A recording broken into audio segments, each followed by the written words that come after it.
So welcome back to another edition of Field Talk Fridays, where we answer your agronomy related questions. And this past week, we've been fielding a lot of questions regarding white mold in not only dry beans, but soybeans.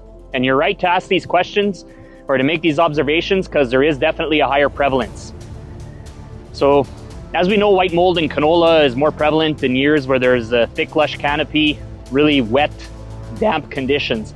Same thing for beans. Typically, we don't usually see it in soybeans unless the conditions are really right for it. But this year, it's definitely showing up, and we can attribute a lot of that to the cool, wet weather that we've been having. We're still August, but we've had highs in the low 20s for Celsius, and then we've also had these on and off rain showers, over the last couple of weeks, and it's really set up to create that kind of an environment where white mold can thrive.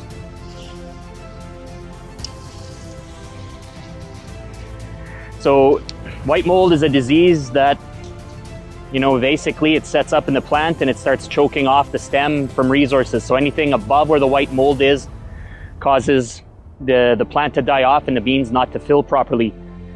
When it's unchecked, this disease can spread from plant to plant to plant or branch to branch, depending on what it's touching. So right now, in this particular case, the beans, we are mid-August to late August, so the beans are starting to senesce, so we're going to hope that the damage is going to be fairly limited. These were sprayed with a fungicide, but there are some years where conditions where you've got that really thick, lush canopy, especially a crop like pintos that wants to lodge, where you're going to want to apply 1 pass, 2 pass, maybe even 3 passes of fungicide, and the timing is critical, but it's all going to depend on what is the history of the field, what is the crop.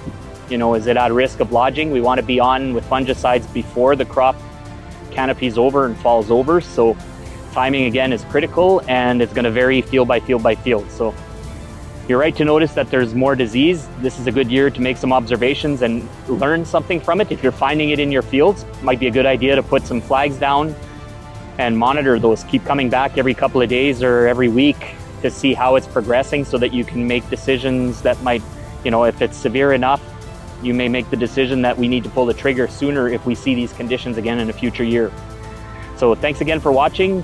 Please like and subscribe. If you know of anybody else that would be interested in this content, please share. It goes a long way into supporting the channel. Thanks again. I'm Brunel with Agronomy. Till next week.